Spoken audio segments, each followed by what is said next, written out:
ओम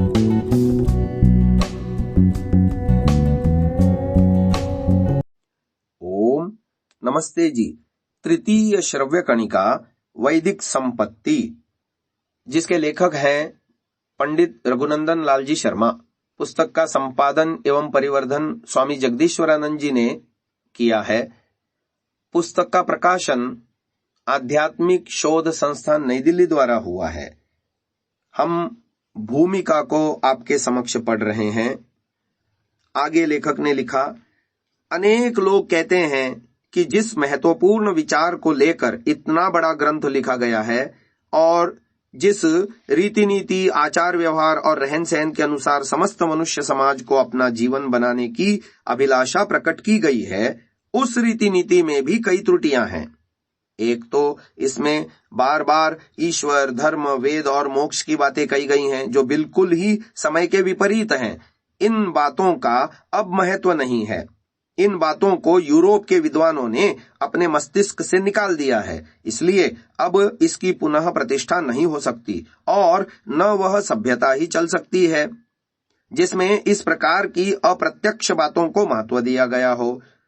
दूसरी त्रुटि इसमें यह है कि संसार के प्रायः सभी मनुष्य अपने धर्म, अपने रीति रिवाज और अपनी पुरानी सभ्यता के पक्षपाती होते हैं। इसलिए संसार भर की सभी जातियां अपनी पुरानी सभ्यता का मोह छोड़कर वेद के नाम से न तो वैदिक ही हो सकते हैं और न ही अपने को आर्य ही कहला सकती हैं। इसमें तीसरी त्रुटि यह है कि इस व्यवस्था के अनुसार देश में दरिद्रता के फैल जाने का भय है। एक तो देश वैसे ही बहुत गरीब है, दूसरे इस प्रकार के विचारों के प्रचार से और भी अधिक आलस्य और दरिद्रता के फैल जाने का डर है। चौथी त्रुटि यह है कि यह व्यवस्था मनुष्य स्वभाव के भी विरुद्ध है, क्योंकि मनुष्य सदैव शोभा, श्रृंगार, ठाट-बाट और बनाव चुनाव को ही पसंद करता आया है, परंतु इस व्यवस्था में अस्वाभाविक रहन सहन का वर्णन किया गया है, इसीलिए इसका प्रचार सर्वसाधारण में नहीं हो सकता। पांचवी त्रुटि यह है कि जिस वेद और आर्ष साहित्य के अनुसार वैदिक संपत्ति का संकलन किया गया है, उस वेद और आर्ष साहित्य के मानने वाले भारतवासी पंडित इस निष्पत्ति पर कभी सहमत न होंगे कि वेद शास्त्रों का जो कुछ अभिप्राय वैदिक संपत्ति में निकाला गया है वही सत्य है और उसमें भूल नहीं है। ऐसी दशा में इतनी त्रुटियों के होते हुए कैसे विश्वास किया जा सकता है कि इस व्यवस्था का समस्त संसार में प्रचार करने से सबको लाभ ही होगा? इन उपर्युक्त शंकाओं में जो त्रुटियों की बात कही गई है वह निर्मूल है। इस वैदिक व्यवस्था में एक भी त्रुटि नहीं है। ये तो शंकाएं हैं जिनका समाधान यद्यपि इस ग्रंथ के आद्योपांत पढ़ने से आप ही आप हो जाएगा, तथापि हम यहाँ भी साधारण रीति से इनका समाधान करना आवश्यक समझते हैं। प्रथम शंका में जो लोग कहते हैं कि इसमें ईश्वर, धर्म, वेद और मोक्ष की बात बार बार कही गई है, परंतु इन बातों को समझदार लोग छोड़ रहे हैं, इसलिए इस व्यवस्था का लोगों पर कुछ भी प्रभाव नहीं पड़ सकता। और दूसरी शंका में जो लोग ये कहते हैं कि संसार के सभी लोग अपने पुराने धर्म, रीति और सभ्यता के पक्षपाती होते हैं, अतः सभी लोग अपनी प्राचीनता का मोह छोड़कर वैदिक आर्य नहीं बन सकते, वे दोनों गलती पर हैं और दोनों एक दूसरे का खंडन करते हैं। यदि संसार के समझदार मनुष्य ईश्वर, धर्म और मोक्ष जैसी प्रभावशाली विषयों को छोड़ रहे हैं, तो पुराने धर्म, रीति और सभ्यता का मोह देर तक कैसे रह सकता है? जो बातें उपयोगी नहीं हैं, चाहे प्राचीन हो अथवा नवीन, न तो वे अब देर तक रह सकती हैं और न उन्हें रहना ही चाहिए। परंतु वैदिक संपत्ति में जिस ईश्वर, धर्म, वेद और मोक्ष का वर्णन किया गया है वह निरुपयोगी नहीं, प्रत्युत अत्यंत उपयोगी है, क्योंकि बिना उसके स्वीकार किए संसार की आर्थिक, सामाजिक और राष्ट्रीय विषयों की जटिल समस्याएं हल ही नहीं हो सकती। बिना ईश्वर के माने, बिना ईश्वर प्राप्ति का उपाय किए और बिना सदाचार का अनुष्ठान किए मनुष्य में समता, दया और प्रेम के भाव जागृत ही नहीं हो सकते और न बिना इन भावों के संसार की व्यवस्था ही हो सकती है। इसीलिए वैदिक संपत्ति में बार बार ईश्वर, धर्म और मोक्ष आदि का वर्णन निरर्थक नहीं है। रही बात सबके वैदिक आर्य हो जाने की, वह कोई आवश्यक बात नहीं है। वैदिक व्यवस्था में यह आवश्यक नहीं है कि कोई किसी सभ्यता का दास हो जाए। वैदिक सभ्यता के अनुसार तो केवल व्यवहार ही करना आवश्यक है, चेला होना नहीं, क्योंकि यह कोई संप्रदाय नहीं है। इसमें तो फलाहार करना, सादे वस्त्र पहनना, सादे मकानों में रहना, थोड़ी सी आवश्यक गृहस्थी रखना, पशु पालना, वाटिका लगाने में ही श्रम करना, ब्रह्मचर्य पूर्वक विद्याध्ययन करके 1-2 संतान उत्पन्न करना और रात दिन परमात्मा के गुणगान गाते हुए मनसा वाचा कर्मणा किसी प्राणी को दुख न देना तथा सताने वाले आतताई बर्बरों को दंड के द्वारा और सभ्य शत्रुओं को अपने आचरण और आत्मिक बल के द्वारा परास्त करके अपनी और अपनी समाज की रक्षा करना ही बतलाया गया है। इसीलिए यह किसी भी संप्रदाय, जाति, कौम और समाज के प्रतिकूल नहीं है।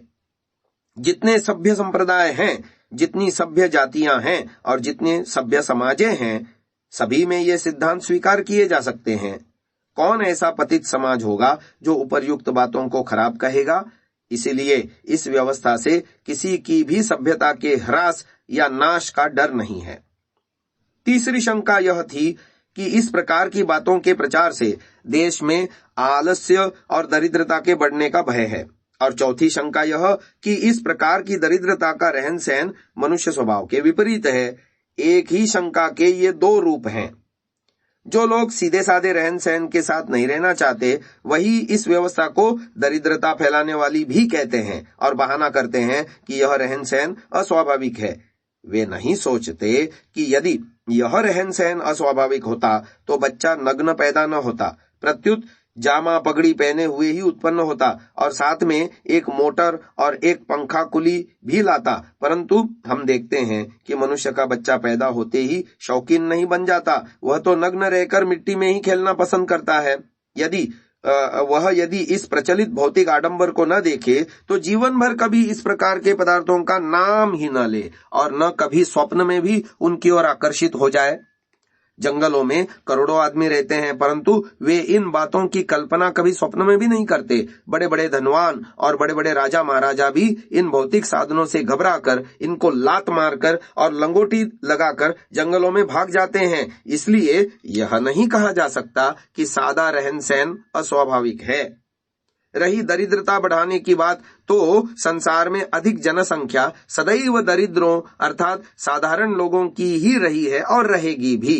इसका कारण यही है कि धनाढ्यता बढ़ाने वाली भौतिक सामग्री सबके पास पहुंच ही नहीं सकती, क्योंकि संसार में शोभा श्रृंगार, ठाट बाट, बनाव चुनाव और आमोद प्रमोद के बढ़ाने वाले इतने पदार्थ हैं ही नहीं जो सारी जनता में बांटे जा सकें। हीरा, मोती, सोना, चांदी, रेशम, हाथी दांत और ऐसे ही अन्य मूल्यवान पदार्थ संसार में बहुत ही थोड़े हैं। ऐसी दशा में संसार के समस्त मूल्यवान पदार्थों को अपने ही घर में जमा करने की उन्हीं को सूझती है जो गरीबी अमीरी के 2 भयंकर विभागों को सदैव बनाए रखना चाहते हैं। परंतु अब वह समय नहीं रहा। अब तो वह समय आ गया है कि जहां तक हो सके शीघ्र से शीघ्र गरीबी और अमीरी के विभागों को हटा दिया जाए और सीधे साधे रहन सहन के साथ सबको एक समान आर्थिक लाभ पहुंचाने की व्यवस्था की जाए। सादी और समान आर्थिक व्यवस्था से न कोई अमीर कहा जा सकता है न गरीब, प्रत्युत सभी अपने को अमीर ही समझ सकते हैं। इसीलिए इस व्यवस्था में अस्वाभाविकता और दरिद्रता के प्रचार का दोष नहीं लग सकता। अब रही बात 5वीं शंका में बतलाए हुए वेद के मानने वालों की। वेद के मानने वाले इस समय अनेक संप्रदायों में विभक्त हैं। तृतीय खंड में संप्रदायों का इतिहास लिखते हुए हमने आर्यों से अनार्यों की उत्पत्ति, आर्यों अनार्यों का विरोध, लड़ाई और त्याग तथा पुनः सम्मिश्रण और आर्य शास्त्र विध्वंस का साद्यंत वर्णन कर दिया है और बतला दिया है कि सम्मिश्रण के ही कारण आर्यों में मद्य, मांस, व्यभिचार, श्रृंगार, कला और श्रृंगारिक व्यापार की प्रवृत्ति हुई और सब विलासी होकर निर्बल हो गए। फल यह हुआ कि इनकी कारीगरी, व्यापार और धन के लालच से प्रेरित होकर विदेशियों ने धावा किया और भारत देश पराधीन हो गया तथा आर्य जाति का हर प्रकार से पतन हुआ। इस इतिहास से स्पष्ट सूचित होता है कि आर्यों के साहित्य में जो भौतिक उन्नति संबंधी और उन्नति संबंधी और अनाचार संबंधी विचार मिलते हैं, वे दोनों आर्यों की मौलिक सभ्यता के नहीं हैं, प्रत्युत मिश्रित सभ्यता के हैं। आर्यों की मौलिक सभ्यता के समय न तो भव्य नगरों, न रेल, तार, मोटर आदि यानों और न भौतिक शस्त्रास्त्रों का ही व्यवहार था और न मद्य, मांस, पशु यज्ञ, लिंग पूजन आदि आसुरी प्रवृत्तियों का ही प्रचार था। इन दोनों प्रकार के उत्पातों का आर्यों की आदिम वैदिक सभ्यता से कुछ भी संबंध नहीं है। ये दोनों प्रकार की बातें अनेक जातियों के मिश्रण का ही फल है। यही कारण है कि आर्यों की एक भी पुस्तक ऐसी नहीं है जिनमें आसुरी भावों का मिश्रण न हो। जो लोग वेदों और अन्य आर्य साहित्य से रेल, मोटर, बिजली की रोशनी का वर्णन निकालकर यूरोप की वर्तमान भौतिक उन्नति के साथ मेल मिलाते हैं, वे गलती करते हैं, क्योंकि यजुर्वेद 40:9 में स्पष्ट लिखा है कि जो प्रकृति के कार्य अथवा कारण की उपासना करते हैं वे दोनों सत्यानाश को प्राप्त हो जाते हैं। इसी प्रकार जो लोग वाम मार्ग की ऊल जलूल बातों को अथवा कि इसी प्रकार की अन्य बुद्धि विपरीत लीलाओं को वैदिक आर्य सभ्यता समझते हैं, वे भी गलती पर ही हैं। आर्य सभ्यता का उज्जवल स्वरूप तो आश्रमों में ही दिखलाई पड़ता है, जहां आर्यों का 3/4 भाग सादा और तपस्वी जीवन के साथ विचरता है और 1/4 भाग उसी 3/4 भाग की सेवा में लगा रहता है। इस प्रकार आर्य सभ्यता का आपत्कालिक रूप वर्णों में दिखलाई पड़ता है, जो आपत्ति के समय शिक्षा, रक्षा, जीविका और कारीगरी के द्वारा सेवा करके अपने समाज की रक्षा करता है। यही वास्तविक आर्य सभ्यता है। आज की श्रव्य कणिका को यहीं विराम देते हैं। ओम।